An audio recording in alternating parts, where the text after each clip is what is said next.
Welcome to the Deep Dive. Today, we're jumping straight into the proprietary market analysis for that first week of November 2025, specifically November 3rd through the 7th. That's right. We've got the LoopMarket documents here, drawing heavily on Devin McClarty's structural intelligence perspective, published by D Publishing Group, owned by D Investment Enterprise, LLC. And our mission today is pretty straightforward. We want to break down the key insights, the strategic moves that really define the market during those 5 days. Absolutely. And looking at that LoopMarket weekly analysis, the central theme becomes, well, immediately clear. There was this distinct shift, almost palpable, away from confidence. Away from confidence and toward. There was a really pervasive, calculated caution. You could feel it. And it was driven largely by economic data, hinting that maybe activity was starting to slow down. Okay, calculated caution. That led to a specific action, right? The one institutional investors took. The classic compression trade. That's the term that jumped. It really was the defining move. So we need to unpack that. What does that mean? Classic compression trade, and why was that the go-to move for portfolio positioning right then? Well, that specific LoopMarket analysis really frames it. It gives you the context. It wasn't just, a blind flight to safety. It was more of a deliberate repositioning. Based on that expert guidance, seeing the economic tea leaves. Exactly. Seeing indicators pointing one way and then seeing capital respond with a lot of discipline, almost rigor. Okay, let's start there then. The behavior, this cautious sentiment. What did it actually feel like? Were people panicking on the trading floor? Yeah, that's a really important distinction to make. There was definitely measurable fear. You could see it in some risk metrics. But the prevailing sentiment, the one the analysis really highlights, Was different. it was aligned much more with discipline, not despair. That's the critical phrase here. Investors were wary. Definitely deliberate, but not panicked. So, careful steps, not a stampede for the exits. Precisely. They weren't just dumping assets randomly. It was more like careful rebalancing, almost surgical risk adjustment. But hang on, if the data was genuinely hinting at a slowdown, the kind that usually rattles markets pretty hard, how did that discipline hold? Why didn't it just, snowball? That's a fair question. I think the structural integrity held up largely because many institutional portfolios already had some hedges in place. Risk parity models were, generally speaking, doing their job. So the plumbing worked. The plumbing worked, and that discipline meant they executed rotations they'd likely planned for, rather than just reacting emotionally. That's what kept the overall market structure intact. Even with that big mid-November inflation data release looming on the horizon, they were positioning defensively for the data, not running away from it. That makes sense. Managing risk systematically, not just reacting. And we did see a physical sign of this caution, didn't we? Volatility ticked up a bit. A modest rise, exactly. And that confirmed this growing sensitivity to data and guidance changes among pretty much everyone involved. So volatility was like the market taking its own pulse, confirming everyone was sort of holding their breath. You could put it that way, yeah. The VIX ticking up meant the cost of insurance against future bumps was increasing, but not, exploding higher. It signaled managed anxiety, not outright panic. All right, let's get to the main event then, this classic compression trade. When institutions executed this, what did it actually involve? What were they buying and selling? Okay, so compression here, in this technical market sense, it refers to narrowing the perceived differences in risk across different assets or time horizons. Narrowing the risk. Okay. The trade itself is designed to compress your exposure to future volatility. How? By moving out of assets whose value really depends on optimistic, far-off growth. The stuff that needs everything to go right way down the line. Exactly. And moving into assets with more immediate utility, reliable cash flow, things you can count on more today. So less betting on a perfect 2027, more focus on, say, dependable 2025 cash generation. That's a great way to put it. And the actual movement of funds. It was textbook. Institutional money flowed decisively into defensive sectors. Okay, like what specifically? The primary beneficiaries were healthcare, particularly things like medical consumables, essential services, and of course, high-grade treasuries. Right, the ultimate safe. It paints a clear picture. A strong preference for stability over speculation. Which I guess makes perfect sense if your main goal becomes capital preservation until the economic picture clears up. Absolutely. Priority number one shifts. But let's nail down the root cause. What was the actual catalyst?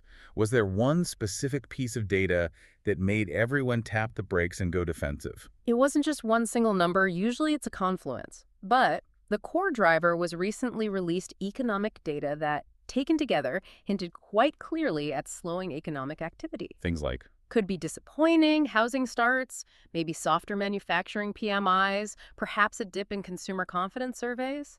The combined narrative suggested the economy might be losing steam, maybe faster than people had previously thought. and this is where the market looks ahead, right? Slowing data today isn't just news about today, it changes the odds for what central banks might do tomorrow. That's exactly the connection. Traders saw this slowing data and immediately started positioning their portfolios for the possibility of softer policy later in the quarter. Softer policy meaning rate cuts, or just pausing hikes. It signals an anticipation of more accommodative central bank action.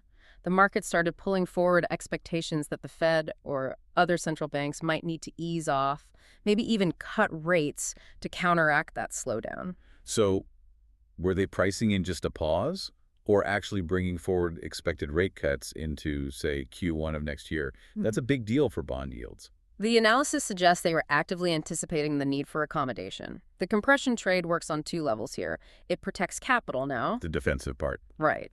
But it also positions for a potential bond rally, the treasury inflows, which would happen if the central bank does have to cut rates because of the slowdown. Ah, okay, so it's a hedge and a potential bet rolled into one. Protect capital with healthcare and defensives while implicitly betting on future easier money through treasuries.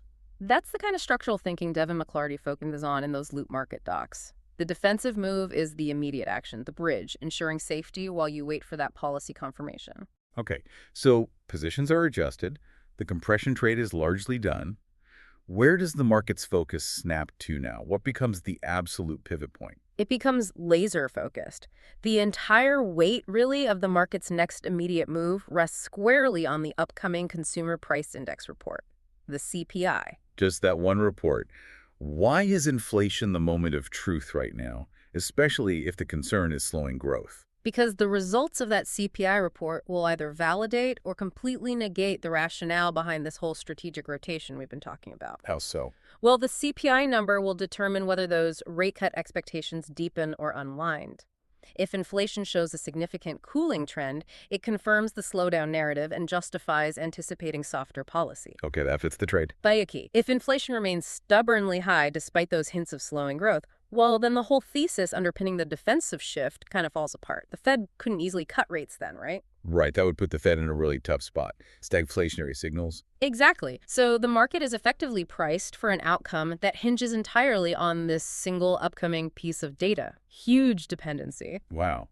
Okay, so given that fragile, data-dependent environment, what was the advice?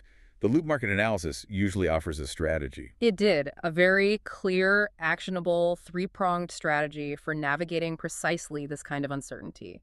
Useful for you, the listener, thinking about your own positioning. Oh, let's hear them. What's the recommended posture? First, stay with quality. Pretty straightforward. Maintain positions in high-quality assets, strong balance sheets, reliable cash flows. They're your best defense if volatility picks up again. Makes sense. Yeah. Second, risk management, I assume. You got it. Keep leverage light. This is absolutely critical right now. Using borrowed money magnifies the impact of any surprises, especially data surprises. Prudence demands you dial back the risk while the policy direction is still up in the air. Don't get caught overextended if the CPI number goes the wrong way. Precisely. And the third point, the guiding principle for making decisions next. Let the numbers speak. Essentially, resist the urge to make big bets before the data comes out. Avoid overly speculative or anticipatory positioning. Allow the actual economic data, especially that CPI report, to guide your next moves, rather than trying to outguess the central bank. Wait for confirmation, basically. Wait for the data to give you a clearer signal. Okay, that's a really thorough breakdown of how sophisticated money reacted to those early signs of economic cooling. The narrative for that week seems clear. Confidence dipped, disciplined caution took over, leading to that classic compression trade shifting out of growth into healthcare and treasuries, all driven by hints of a slowdown and, crucially, positioning for potentially softer central bank policy ahead. It's a textbook case study, really, of how markets price in future expectations today.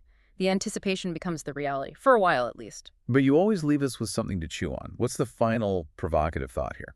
Well, building on that tension, think about this. If the entire market, or at least a huge chunk of institutional capital, has strategically positioned itself for stability, for slower growth, And for potential rate cuts, what happens if that pivotal CPI report comes in hot?